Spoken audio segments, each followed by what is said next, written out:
show that starts with a simple premise and explores how different people view different subjects. The greatest philosophies, the most revolutionary changes, and the greatest inventions. And all of them started with just a thought.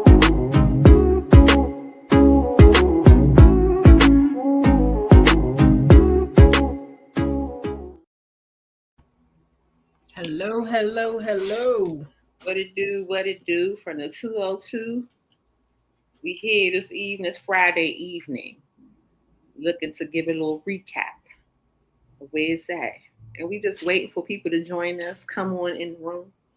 If you don't know me, Okay. I'm Yogi G, and I'm here to co-host with Anna. Hope I'm pointing in the right direction, because on my screen, she to my, it looks like the right, but it might be my left. One of those two. The one you see. And in the background, we got Trevor Trev helping us out with the tech today. Super excited about it. We got a few things that we ready to share with you out of the DC area, or so-called DC area, for my indigenous people. If you know, you know. And in case you asking yourself now, why the hell is people from Washington D.C. on 810 News Media Group? It's because we need help.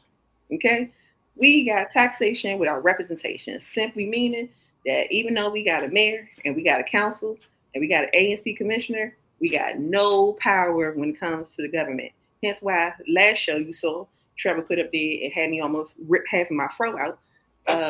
That Donald Trump is talking about taking us over. But we're going to get into that. RK Stadium, all those good things. But what's happening with you, Lana?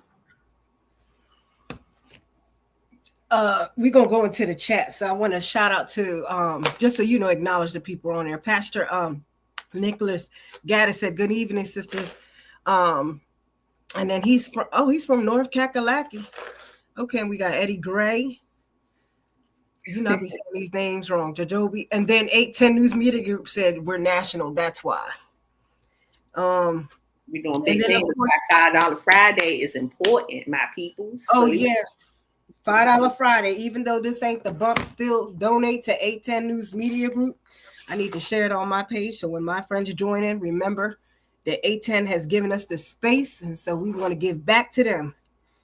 There we go. Trevor got the cash up there. Make sure you donate to the cause. We love it. We want to make sure Mickey, Trevor, and Winston are taken care of, so that we can make sure that we get out here and we can tell y'all our plight. So what's up, Pastor Gaddis? I have to say, the Gaddis clan, I'm going to have to be an honorary cousin, because I might need y'all to come and handle our mayor out here, because, she playing with us. So y'all so deep, I feel like that's my army right there. So I appreciate y'all showing up. And I know y'all got some Gaddises in D.C. too, so yeah. Honorary Gaddis right here. So we can start getting into it. You could start off with like we know in Flint, which y'all know in Flint what's going on. We want Beverly Biggs to win. That's my choice. I don't live there. I don't get to vote. But we've seen almost a year of all the craziness and the stuff they did to not allow her to get in her seat. But we have something not like that, but actually worse. But Trayon White, our council for Ward 8, has won. And Yogi G gonna tell you the background of him. All right, bet. So I don't know. I don't think I sent Trevor anything on this, but I know Trevor's quick with the facts. So Trayon White is our Ward 8 council member, newly reelected after being expelled by the council. He heads all five. There we go. See, that's what I'm talking about, Trevor. See, we are great together. So as you can see the title, former DC council member wins back seat months after being expelled over bribery charges. So, do your own research. Listen, Trayon is beloved by Ward 8, and as that is my family home area, I don't want no smoke. So I'm going to tread light as I tell you this story. So basically, he got caught in the FBI investigation, taking bribes that dealt in a really sensitive space for us, with was violence interruption. And so the council as a whole decided to vote and expel him. But even though he was expelled for his council term, he was able to run again in what's called a special election because they have to fill the Ward 8 seat. That being said, a lot of people were voting against him. We had a lot of people on the ballot at one time, and he won, you know. And it's a big thing because Ward 8 spoke up. They showed up, and they said that we down for Crown. We don't care what he did, you know. But then also I heard a bad joke that people say about how DC, you know, reelected a crackhead mayor. I didn't say it. The people said. We love our man. He's done a lot for us. Marion Barry, rest in peace and love your legacy. But I just wanted to show this, right? I want people to understand a few things. Let me get on this real quick. So what does that mean, right? So completed on July 15th. We have until August 8th for the Board of Elections to verify the votes. And then after that, he'll be sworn in. He'll have his swearing in ceremony. And then he gets his voting power re-implemented. What's happening, Blake Gaddis, and what's going on, Andrea? What that means is the people have spoken, and they said that we want Trayon White, as I said 10 times before. But the council is like, nah, we don't want it. So what they were doing initially was trying to change some amendments in our laws so they would be able to vote him right back out as soon as he got in. But Chairman Mendelson, Phil Mendelson, some may call him the monopoly man of DC. I digress. He decided to withdraw the amendment, and he said, listen, we don't got to go through all these logistics. We already got laws on the books that will help us get him up out of there. So now that's the contentious part, right? Is the council going to go against the vote of the people of Ward 8, or will they let him hold on until he goes for his investigation for the FBI case? Trevor, can you pull up the DC BOE for me, that Board of Election thing? I just want to show people. I'm sorry, you're going to have to say all those words a lot slower for me. DC Board of Elections. Board of Elections. It should say DC BOE. Yeah, my professor at college be telling me I'm talking alphabet soup. I'm trying to get better, y'all. Work with me. I got a DC education, and it's hard in these streets. If you go to the filter, Trevor, it'll break down. There we go. Is it citywide? Here we go. I told Trevor last time I'm blind as a bat, now I got to expand it. So if we go under the citywide part, I think that's where we can find out. What is it under the filter? You see the filter part, Trevor? Voting statistics. This is different from when it was on my phone, so that's why I'm struggling. Y'all pray for me. Don't judge me. Okay. So there we go. Thanks, Trevor. So as you can see, where it says registered voters, that's the amount of people who are registered to vote in Ward 8 alone, 55,992 people. Out of that amount of people, give it a little swirl around that total ballots counted, Trevor. Only 7,806 people showed out to actively vote. You can do what you want with that. I'm just telling you that kind of speaks to the temperament that's happening in Ward 8, that only 7,806 people showed up. And that's not counting the ballots that were overvoted and things like that. But yeah, so we just wanted to give you a little update on what's going on in our Ward 8 and why it's important, because Ward 8 is the last stronghold of the common man experience in DC. And if our mayor and her cronies, the developer friends of hers, get their hands on Ward 8, it's going to be curtains. So yeah, that's Yogi's report on Ward 8 stuff. Anna, you got any thoughts? Yeah. So my thought on this was, I don't live in Ward 8, but I did live in Ward 8. And DC politics ain't no different than Flint politics. It's people that have been here, and then you got people that come from out of town. We got a couple people from the Midwest that are council members here. That don't mean I agree with their politics, but they got in.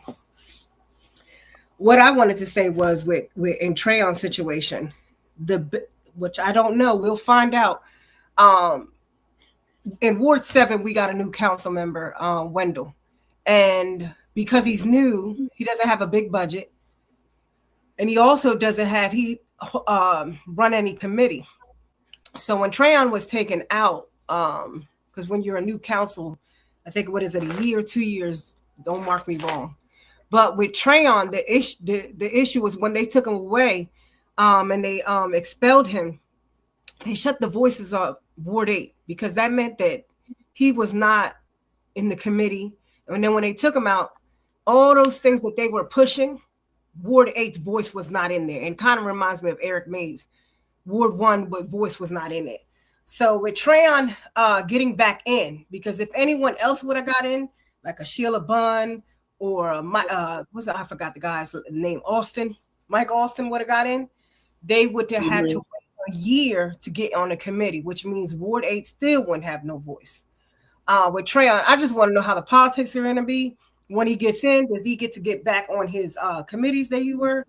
One thing about him, a lot of people, when he was expelled, even the new Ward 7 council member, this is me telling what I know, all of them voted for him to get expelled. So the unfortunate part is you think of what's going on now. They're expelled and then they get back in. How does the rest of the council? So I pray that the council accepts what the people wanted and not the personal issues that they might have or the conversations they might have had off record. But Ward 8 kept saying he gonna get back in, and he got back in. So I just, my thought on this is that I hope and pray that he gets on the committee. Because one thing I can say about him, from the other ones, that why I was like, if he get back in, he get back in, because I don't live over there. Stood out about him to me was that when you see Trayon, you see them in the neighborhoods. And this is going to segue us into the next, when I hit it back to Yogi G, what I'm about to talk to next. He walked in the neighborhoods. Every time I would go over there to my friend's house to go pick her up, to go to the store or whatever, you would see him walking in the hood everywhere. And so one thing I could say, the last person I remember doing that was Marion Barry. In Ward 8, he would walk around. So I forgot that. What was the name of that bus, Yogi G? The bus he had out there in front of the council when they were expelling him. What was the type? What was the he was using? What, the FBI set me up? Yeah, but he was also using someone's name. I can't remember right now. But anyway, he was using an ideology of what he was going through that someone else went through in our history. But, you know, people could do things wrong, which y'all seen council members get in trouble, but they have the heart for the people. So just a thought. Do y'all want someone in the office that just knows policy but don't change the policy? Or do you want someone in the office that knows policy but wants to work with the people? That's my thought. Go ahead, Yogi G. I want somebody that's going to be with the people, that ain't going to be, taking up bribes for bettering themselves. Now, let me say this. Now, allegedly, maybe not, depending on how far you read them court papers. What happened was, in addition to him taking a bribery, is he decided he wanted to change his location, which was up for debate whether he had moved from being a Ward 8 resident to a Ward 6 resident. Sound familiar, Flint? And so not only did he allegedly move to a new area, he decided he wanted to go to the big deluxe apartment in the sky over in our in our Wharf area, where you get to see the nice Frederick Douglass Bridge and stuff. Yes, there you go, Trevor. Allegedly. But before we transition, I just want to make sure we say hello to the people that's up in here. Mickey, yes, words are hard, always. I'm telling you, DC educated me, so I'm trying to get my education up from them cut me off like Kunta. We got Brother Elliot in here. How you doing, Brother Elliot?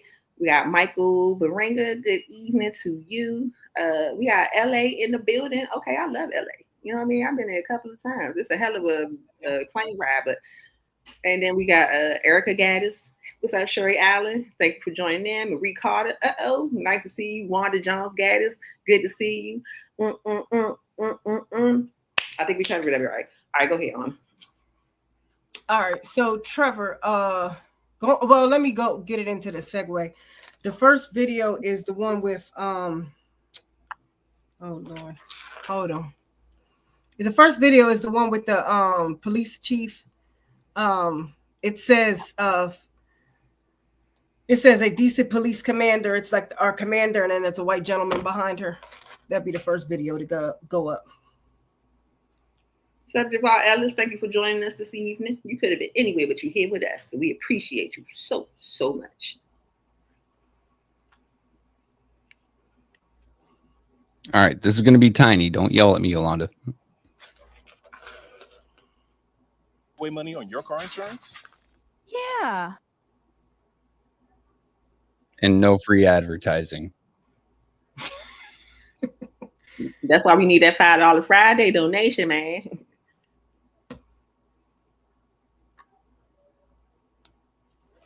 Yes, that's exactly what we need.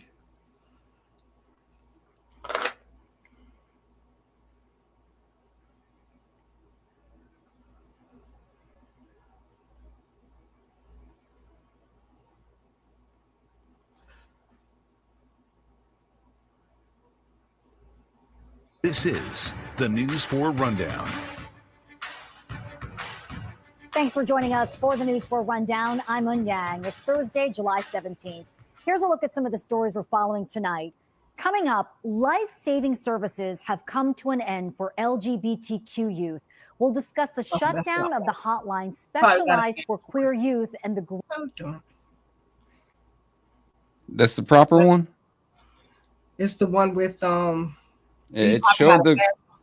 Yeah, it's the one. Probably need to fast forward it a little bit. All right. Yeah, it is a 24-minute. Yeah, just go down to the and then. Let's back up a little bit, see if I can get to the head of the story, and then we'll go ahead and jump back. Yeah. Apparently, they wanted to give us the whole newscast. I don't want that. All right, here we go. The union's allegations come as the former commander of the 3rd District stands accused of doing what the union says is being done day in and day out. To areas where we know that That's Michael Pulliam standing with the chief of police at a recent news conference. At the time, he was the commander of the 3rd District, which patrols the neighborhoods of Adams Morgan and Columbia Heights. In early May, 5 law enforcement sources familiar with the investigation tell News 4 Pulliam was placed on administrative leave with pay and told he was under investigation for questionable changes to crime data. A move that came just about a week after he filed an EEOC complaint against Executive Assistant Chief of Police Andre Wright, according to 3 law enforcement sources familiar with the complaint. The reasons for that later in this story. News 4 reached out to Commander Pulliam for comment. He denied the allegations against him and referred us to the public information officer. As for the union's allegations, Chairman Greg Pemberton laid it all on the table. When our members respond to the scene of a felony offense where there is a victim reporting that a felony occurred, inevitably there will be a lieutenant or a captain that will show up on that scene and direct those members to take a report for a lesser offense. So instead of taking a report for a shooting or a stabbing or a carjacking, they will order that officer to take a report for a theft or an injured person to the hospital or a felony assault, which is not the same type of classification. Greg Pemberton says the police department's command staff is focusing on 2 categories in order to get the numbers to fall. They are armed with a dangerous weapon, an injured person to the hospital. When management officials are directing officers to take reports for felony assault, or if they're going back into police databases and changing offenses to felony assault is not a category of crime that's listed on the department's daily crime stats. It's also not something that's a requirement of the FBI's Uniform Crime Reporting Program. So by changing criminal offenses from, for example, ADW bat or ADW gun to felony assault, that would avoid both the MPD and the FBI from reporting that as a Part 1 or a felony offense. Pemberton says the union has been gathering evidence for some time now by looking at reports and talking with officers all over the city. What we've heard through our members and through members of management that are willing to talk with the union is that this is a directive from the command staff, is that they want to make sure that these classifications of these reports are adjusted over time to make sure that the overall crime stats stay down. As of last Monday, when we spoke with Pemberton, DC crime data shows violent crime was down 28%.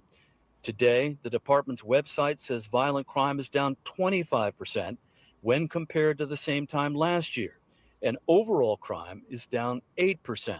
That's preposterous. There's absolutely no way crime could be down 28%. Last year, they suggested that it went down 34%. And there's more to the story involving Commander Pulliam. In April, his wife, Captain Rachel Pulliam, was transferred by Chief Pamela Smith from the Youth Division to Midnights in the 7th District. Subsequently, according to 3 sources familiar with the incident and the timing of it all, Executive Assistant Chief Andre Wright ordered Commander Pulliam to pack up his wife's belongings from Youth Division and move them on his own to his wife's new assignment in the 7th District. Sources familiar with the complaint say Commander Pulliam viewed the order as retaliation.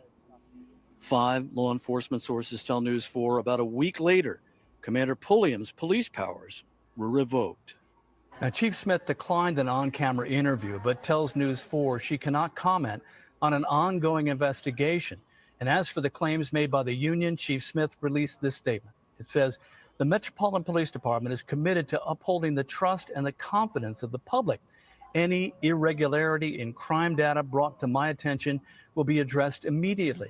I do not condone any official reclassifying criminal offenses outside the guidelines set in the MPD policy. Any allegation of this behavior will be dealt with through our internal processes, which will ensure those members are held accountable. I have the utmost confidence in the command staff leadership currently in place across the Metropolitan Police Department. And one other note, we did reach out to Chief Andre Wright, and he declined to comment. Okay, before I take this down and you guys continue, what the hell? It's crazy. Just want to give a shout out to Maria Carter because she did a $5 what you call it, The super chat. Super chat. So is the AC broken in there? Thank you. Go ahead, Trevor. What were you saying? What's is it hot up in DC? Is the AC broken? Look at this man's head. You know, that's the first. Look at this. Trevor, you know we in a heat dome right now. We got a heat dome. Humidity is high in DC. Listen, do you understand we are in the middle of hell right now? Look. Call me an ogre or call me Shrek. I live in a swamp, ladies. I know what humidity is. And so do we. It's like you just saw that news article that just happened.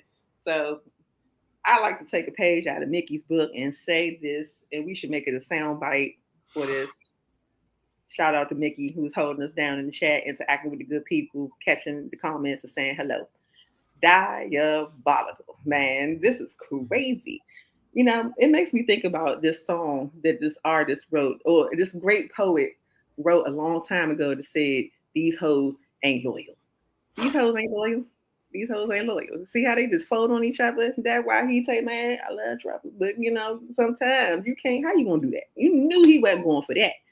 You going to make me the fall guy for you to lie to the people talking about crime is down? And I don't know if you've seen these comments in here. Trevor, can you put Andrea Jones' comment up? Thank you. Not surprised. If the numbers go down, then Penso would look like a hero since she's the one that created that crime bill. And Ward 5, Zachary Parker. Brooke Penso is our Ward 2 council member. She's a Kennedy. Yeah, we got a Kennedy in our council. She's a millionaire. I'll let your imagination run wild how that's working out for our black asses. You know, when you said diabolical, I'm sorry, I gotta laugh on this. My daughter was like, Mom, that's a Gen Z word. I said, okay, here we go. Gotta add the generations. I said, well, guess what? The Gen X are using it now, and the millennials are using it. She said, that's our word, diabolical. Man, but go ahead, Anna. What you want to So you know, when I was reading this and I'm hearing about it, when you look at situations that are going on with our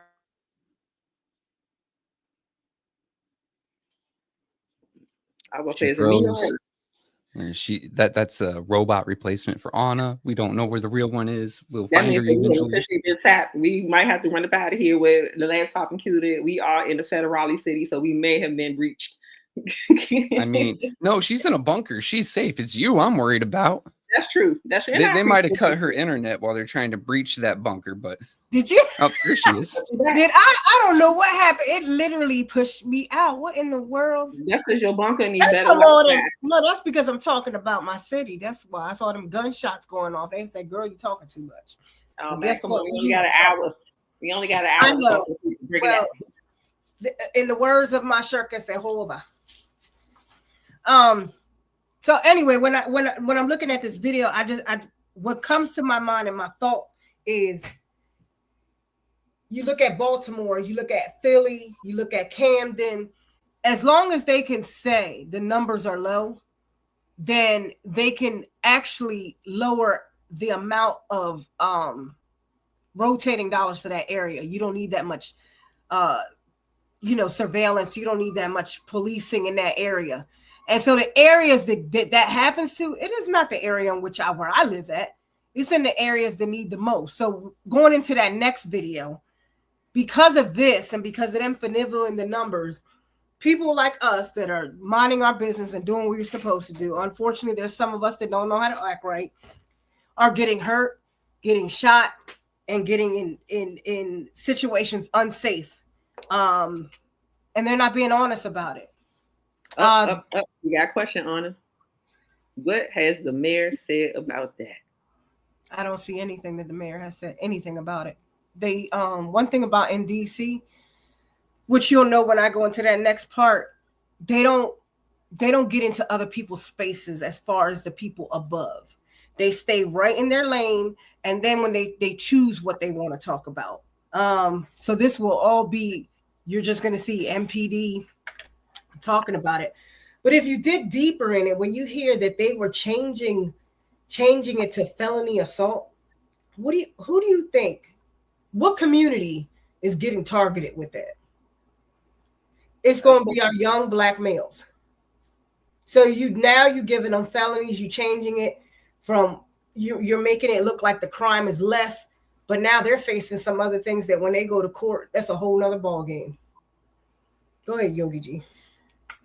Hey man, listen. I think Big Bow Bow is gonna say something eventually because somebody got to go down. Because what was happening is that we were getting flack from the headquarters of Trumptopia, and they were telling us that we was a plague-ridden prisons, school to prison pipeline factory city, and and then they taking advantage of the fact that we are on the outskirts of Maryland and Virginia. Literally anybody could come in and out of our city, and they could just put it on us that this is what's happening. And honestly, things are happening to kind of justify the opposite effect when we talked about the curfew that's coming up. As a matter of fact, just a little plug, they made an update on the juvenile curfew, the youth curfew, where now if you're 17 or younger, you cannot be at the wharf, and you can't be shaking it like it's hot at U Street, or you going to the youth facilities, and your parents gonna have to pick you up. Or as we talked about last week, your parents may potentially have to pay a fine. I don't remember how much it was. I know me and Trevor was aggrieved by what we saw, but yeah, I just think that for now they want to make the news look good, like a lot of these policies that they putting into place. There we go, Trevor. Thank you so much. So as you can see right here, starting today, that nice little yellow box that you see up here is a no-no zone for our youth 17 and older, and that runs from 8 to 11 p.m. Anywhere else in the city, you got from 11 p.m. to 6 a.m. that you ain't supposed to be in these streets without a chaperone. But DC has to make it look like it's the nation's capital, man. Nobody wants the nation's capital to be known as crime city. So our council members got to do what they got to do to try to dive down the numbers, which is crazy because just not that long ago they was telling us we was living in unprecedented times of crime. Just before we started, Anna was hearing gunshots outside of her window. So somebody lying, can't be us. So I hear what Trevor says, but the way I'm looking at it, Trevor says felony assaults carry lesser jail time than assault or deadly weapon or attempted murder. But the way I'm looking at it, that when you have a felony, what it prevents you housing, it prevents you from work. and it prevents you from a lot of program that we have a lot of wraparound services in DC. So And assault with a deadly weapon and attempted murder are also felonies. yeah, no, I'm They reading just what you swapped said. out for a lesser felony. Yeah, no, I'm reading what you said. I'm not saying I'm reading it fast, but I'm just saying felony. Period. The fact that he's writing felony on these cases, there's some other effects to it. So they need to do it the right way, and don't be finiving the numbers because more of us are going to get hurt. I just wanted to answer Pastor Gaddis's question right quick. He said, how long has the current mayor been in office? So that's Anna's favorite friend. I call her King Cooper Bowser, aka Muriel Bowser. She's been in office since 2015, and I don't know. I think the statute of limitations is up on her. Not quite sure. There's tale that she might run again because she's feeling froggy and ready to leap. So yeah, she's been terrorizing us, poor folks, since 2015. Well, the thing she has going on now, which is what Yogi G talked about last week, which is the rent, which is going to affect a lot of us. The sad part is, listen, side note, if you watch the other shows here on 810, especially Mickey and Brother Elliot's show, Conspiracy Theory, or I'm drawing a blank of the other show. Forgive me. Hear my heart, not my mind. We absolutely are dealing with that in DC. Like, this is gatekeeper paradise here. And so our mayor is a legacy kid off a grassroots organizer that everybody loved. And then she got into politics and now we stuck. So that just goes to show you how if you don't vet these people, and she may be running again. I don't got enough hair to spare for a whole nother term of Muriel Bowser, man. I'm going to be bald as hell by the time I get back on here. But that's just me. Go ahead. Carry on. So we can go on to our next thing because it still segs into it.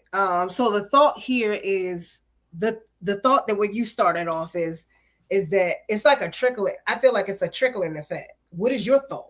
What is your thought when you think about? I'm asking you, Yogi G. What is your thought process when you're looking at this? Like, you got them messing the numbers with crime. You got them preventing us from getting assistance with rent. And then now you got us, finally, you allowed this council member to get back in office.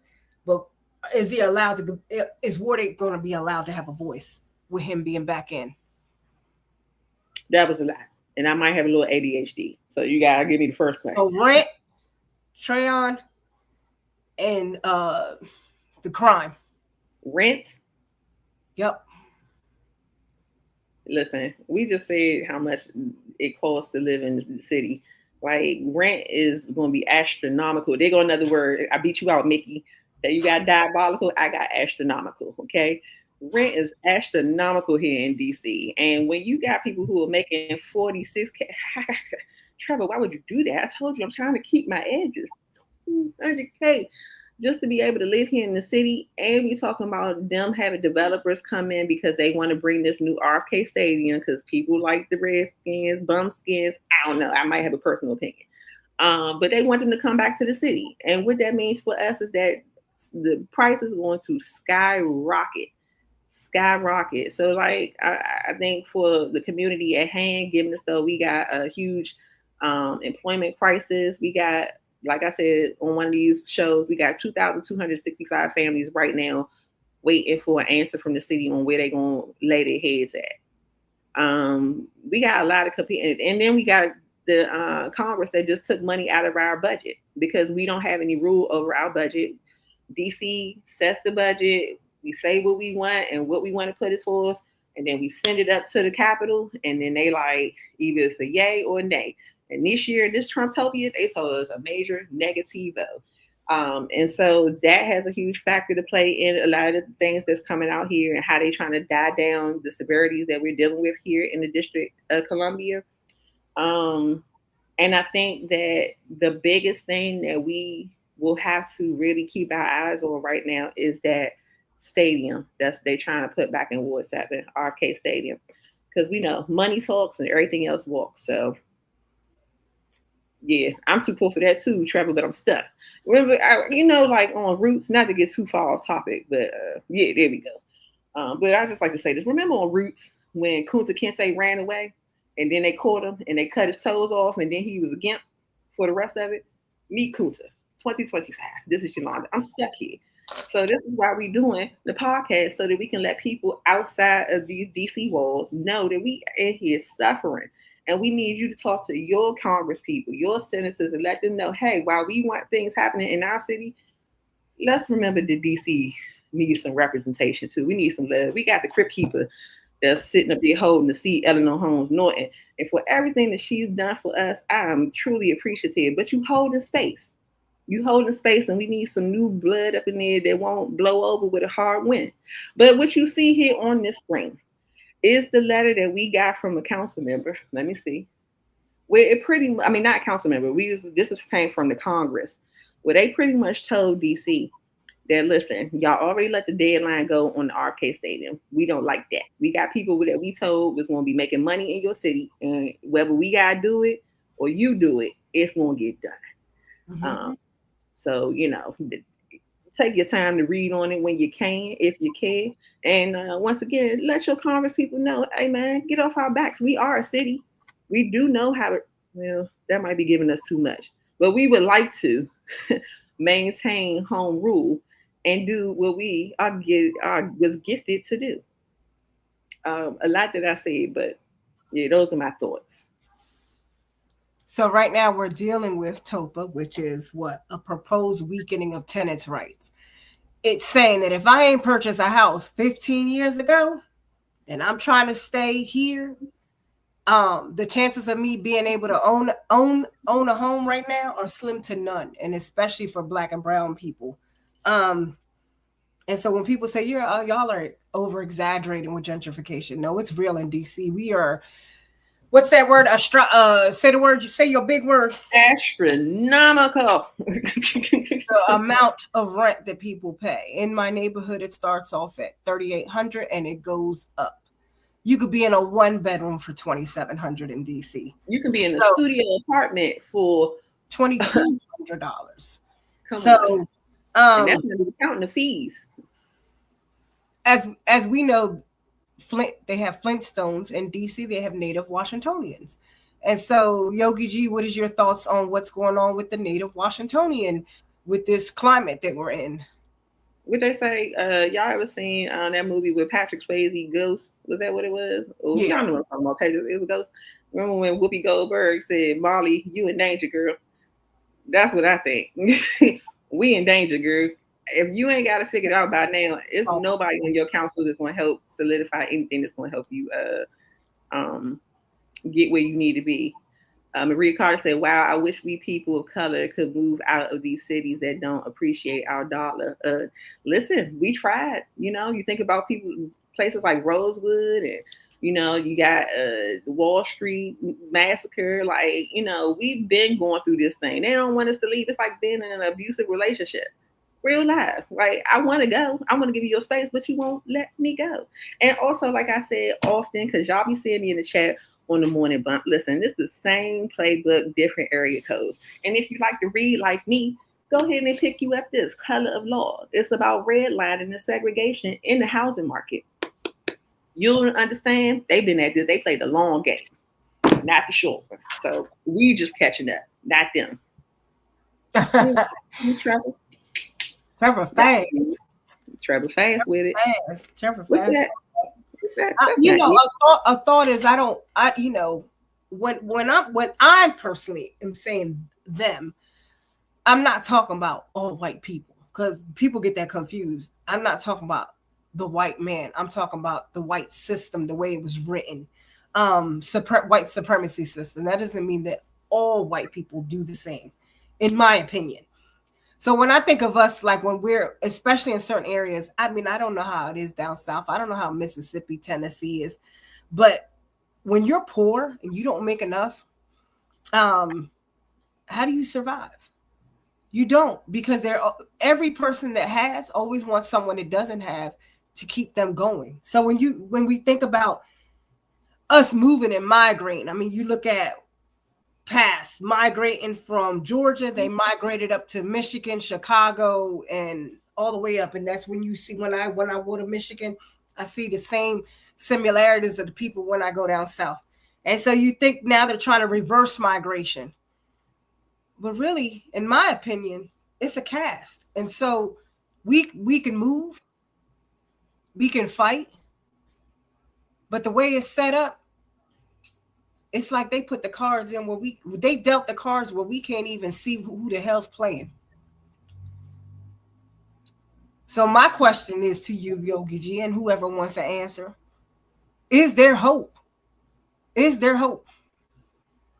Listen, I got 3 young men that I'm responsible for showing up for each and every day. So as long as I gotta tip my hat to being responsible to them, I'm gonna always be hopeful. What has kept me, even though I'm telling you all of these things, and also Dick Gregory had a very interesting theory on that word hope. So I don't even apply it to none of the things that I got to do on. But what has kept me throughout these challenging times of trying to find a way or working to find a way to exist in a system that wasn't designed for us to be progressive is building community and genuine community, intentional community that has been there to like understand that it's the system, and the only way we gonna combat the system while we living in the system is to create a system amongst ourselves. I know I said a lot, but that's honestly how I feel. Don't hope, do hope is for those on the sideline. Be active. Word, Trevor. That's what I'm saying. Be active. And that don't mean you gotta go out here and be beating drums and protesting. That means that you gotta first open up a damn book and educate yourself. This ain't for play. This is really happening, folks. And unless you got that secret bunker like Honors in, I mean, we're gonna have to face it. Hey, Andre, you talking to Flint. Flint was not a fan of Obama because Obama drank that water. And they agree with her what she wrote there. They agree with her. Yeah. He came up with hope. Look at you. He sat there and drank the water. Woo. That's a whole nother subject. That's a whole nother subject. We ain't got enough time. Someone look like us don't always mean it's for us. And we have to practice that too. And kinfolk, you better know it. You said, let a man examine himself. We need to learn. What is it? 2 Corinthians chapter 11, verse 27. Let a man examine himself. Constantly examine. We constantly putting people that we think because they look like us and somewhat talk like us. Oh yeah, I'm gonna put them in office. I'm gonna put them. They're gonna change. It's above them. It's above them. Reality is we all have to do the work. Sharon Allen. So Maria Carter said, just order the book. Good for you. See, you starting it off real. But Maria Carter, you always been down. There's hope as long as we keep trying to move forward. We are resilient, and they will be the ones to suffer in the long run. Hey, I'm with it. Sherry Allen said, we have to get back to it. We have to get back to it takes a village to raise a child, and it takes all of the adults to build our own community. Man, half the time, it's the adults fighting worse than the kids. We got the same thing happening here in D.C. Everybody, too. It's not politically correct, but this is how my grandmother from Orangeburg, South Carolina, told me. She said, too many chiefs, not enough Indians. Everybody want to be on the forefront. Everybody want to be the superstar. But we need every form of resilience. We need the scholars. We need the soldiers. We need the medics. You need all of these people to win the war. And if you don't understand what period of time we in, we are at war, people. I almost lost my damn neck. I shook that so hard. I felt that in my spirit. Oh, man. Look, that next part I was going to put on, I don't know if it's now the time to talk about it because it might get too serious. So I'm going to segue away from it. So I'm going to not go with that next part that I sent to you, Trevor, because it's going to take us to another loop, and I don't want to go to that loop right now because we on a fantastic voyage. That's what we on. We on a fantastic voyage. That's what I'm talking about, Sherry Allen. You better know it. Harriet Tubman had a way of dealing with people who didn't want to move their feet, seeking freedom.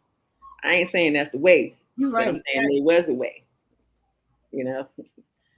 You know, going back to that red line right here in my neighborhood, literally, it's historical. When I say it's historical, the houses. So before my buddy passed away, she was coming up with an initiative to build a bridge where a park would be above it, right here between Eckington and Bloomingdale, and it was to lock the history of where they were separated. Before by the clauses on the house. So the whites were to the left and the predominantly black community was to the right. But before the black community, the houses where I live at are historic and they're worth a lot of money. But before, they were predominantly white people owned those homes. And when they started to sell, because you know how they do, people want to move, they migrated out of DC. And this is before, this is what, like the 70s, the 80s, before the crack really hit the streets in DC. And so what happened, they had clauses on these houses. And so what this bridge that she was trying to make was to say the symbol that we can all be with each other. We can all live with each other. But what scares me is that's fine. We can all live with each other. But do we all have the same access? So when I look at the average income of Ward 7 and Ward 8, you talk about under 50,000. That would be the yellow area over there. Try to just put that map up. That's that the yellow area. The yellow area. And if you look at where me and Yogi G, the area we live at, the average income is I think 108 to 110,000. Let's be clear. Don't be looking for me. I ain't got that. I'm here by happenstance. Go ahead, carry on. But to buy a home east of the river where people's income is 45 to about 60, the homes are already at 400,000. So explain to me how anyone is going to get approved to be able to purchase a home east of the river. Is you going to have to rely on the mayor to give more money to the HPAP program, which that's being cut. If you're a DC government, you have to be there a year. And that's probably what, 20,000 and 5,000 in cost, down payment. These still not enough. And most of these houses are fixer-uppers. And I just want to also point out how they get us with words. As Mickey always says, words are hard. And in this case, if you hear affordable housing, boy, you better check that. You better check it. It ain't what you think it means. 40,000 affordable housing to who? Remember I told you the natural born native of DC makes as much as $46K compared to your transient resident that makes $136K or better. So if you have more transients that you provide opportunity for, when we talk about affordable housing, to whose income? And then also I like to highlight that DC has this weird ass thing because we are a federal city. Excuse me, I'm a cursing Christian, you know what I mean? Like, and I might not, I'll step away from that. Well, look, I got a cussing shirt on. Me no speak Espanol. I'm working on it because I might need a friend in the end. Okay, Trevor, thank you. Affordable, according to our numbers that we play with to make it seem like we care, just not about you. Well, you have read the Muriel Bowser handbook, and good for you. Yes, absolutely. Absolutely. But the point I wanted to make is that because we are a federal city and it's considered a majority of our area is historical, do you know that they have for properties that they consider to be dilapidated? Now, I'm not dilapidated. I think that's the word. Because words are hard. You can go for auctions, get it on the low, then turn around and flip it on the city's dime if you can prove it is a historical property. Which, if you talk about Anacostia, that's all considered, half of that is considered historical land. So we've been beat out by people who turn in half of our housing into goddamn Airbnbs. So they not even staying. They coming in, buy properties, flipping it on the city's dime, and then turning it into an Airbnb and going back to where they got to vote in Congress and still registered. And that's a true diabolical move right there. This is what we're dealing with in the District of Columbia.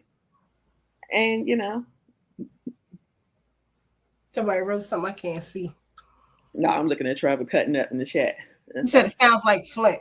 Mickey said it sounds like Flint. Yes, it does. I'm trying to tell you. Listen, that's why you listen. I do love 810, The morning bump. You know, I gotta get me a fan like Winters or something to say 810 so I can rep it. But the reason that we be tapping it for real is because it does look a lot like Flint. It's just maybe on a smaller scale. You know, that's why I jokingly said, "Oh, I gotta keep my eyes on these jokers in Flint because they might come to DC and try pony up on some of this money up here because the floodgates are open. The floodgates are open." And I just want to tap back to what Maria Carter said about villages. This is why it's important to tap into these other shows on 810 because when you understand that we have gatekeepers and we have all these elitists that are mainly in our Black community too, that we are our own biggest enemy in a game where we the enemy of the biggest enemy of all, the state. So I'm too busy trying to fight my own people before I can even focus on the strategy to hit the system. Damned if you, damned if you don't. I want you to. So we didn't really get all the way into the landscape of DC, but I want you to give them the landscape. I know the landscape, but I'm talking about. I want you to give them the landscape that you know how I just said before the show started. I said we blame Trump, but Trump is being told by somebody bigger than him. So in DC, is there anyone bigger than the mayor? Is there any group or anything? Look at Anna. Y'all see how she trying to set me up? Anna over there in the safety of a bunker, and she trying to have me tell the people about these people. But it's okay because who said it? Maria Carter said, "Damn, I move." Maria, I like to too. And I told Trevor we need to start a new campaign. We need to start a new house so that we can get Yogi G and family up out of here because I love DC, but I could tell the story from a safer place. All right. But what Anna is talking about is we have what's called a federal city council. Look it up on your own time for those who care to know. Yes. And this is headed by Captain Bowtie, aka our former mayor, Anthony Williams, who started us off in this gentrification wonderland that we're dealing with in the District of Columbia. Yeah, and so Anthony Williams was formerly our mayor, and he started us off by going to turning his protege loose on us, called Fenty, who is now a heiress's play toy, allegedly. He is. What's ketchup? Who dated? Yeah. Well, I don't know if he's still with her. He dated. I don't know if he's still with her. He dated with the guy that started. Oh Lord, the guy that started Apple. Anyway, just to give you something to do over the weekend. But then she was the protege of both, which is Anthony Williams and Mayor Fenty. So we had a succession of evil that took us out the block. Oh, there we go. Steve Jobs. Steve Jobs. I thought it was the Heinz ketchup lady. Yeah. No, it was Apple. It was Steve Jobs. I couldn't remember his name. Steve Jobs' wife. He started. Oh yeah. And I see that little Liddell comment up in there. Listen. Let me say this. I said this to Mickey. Liddell is about 15 minutes from me. And I said, we the people of DC. Now you get to hear from my lips out the chat. We the people of DC don't claim any rights to Liddell. Now I won't call her the names that y'all be calling her on the morning, but I'd like to say to you, we take no ownership of that wig or that clothing. So you can keep her. She can stay with you. Nah, you guys got a nice large city, plenty of room for. So we need more evil running through the cities of DC? No, thank you. No, she's PG County. She is not DC. She lives across the border of DC. She is PG County. And you see, they ran her up out of here. She ran and couldn't get in nothing. She couldn't even be the president of her own neighborhood because they didn't even vote her in. Nah, Mickey, that'll be a return to sender. She won't listen. The reason that she didn't stay up here is because she ain't evil enough. We got bigger evil supervillains up here. She ain't evil enough, so she got to come down and turn her job. Did y'all see Superman? Listen, I'll take a quick plug. If y'all haven't seen Superman, go ahead and do what you do. Go make sure you go see that because I loved it. 2 thumbs up. All right, go ahead. We got 5 minutes left before we got to release the people back into the streets on this Good Friday. Carl Lewis said, "Hey, Chocolate City Honor." Carl Lewis and Sherry Ellen, those are a 2 beautiful couple that I met when I went to Flint. Sherry Ellen and Carl Lewis. And Carl always says, oh Lord, what's that song? doing it in the park. What's that song? Oh yeah, Rock Creek Park. Yeah. Nah, listen, she said take Liddell back. She wears 3D wigs. Nah, we don't need it. We don't need it. If we listen, I'll trade you a villain for a villain. If you want us to take Liddell, we gonna send you Brooke Pinto and see how y'all feel with that. Oh, y'all gonna keep Liddell. But I ain't gonna lie, man. I saw that post yesterday. I don't really be, let me just my thought. I don't like talking about how a person looks. That I don't get kicks off of it. I get kicks of talking about what they don't do right. But I ain't gonna lie. When Art posted that picture of her, and what's her name called? Yogi G called me. I laughed so darn hard. I couldn't stop laughing. I said, man, y'all is terrible. You got Moose is loose. I was like, oh my God. And I thought about when I was in Flint and I missed my popcorn that I had got from the store and it was called Moose Crunch. And I said, well, this is terrible. I'm asked now I gotta go home. I am home. Now I gotta pray and ask God to take that moose loose out of my head when I see her picture. Because I'm not trying to be the one to be talking about how she look. I'm telling you, we all look funny to somebody else. But I'm telling you, she evil. I will say she evil. Sherry Allen. I could say we got evil ones too. They don't act like her, but they probably act like her behind closed doors. Listen, Sherry Allen, we cannot confirm nor deny that she got any type of training here in DC. Okay, I won't take that. She got booted out. I won't do it. Hey, Trevor Allen, bro. That's how you know we get close to the end. Trevor done showed up in the shack. He's showing out.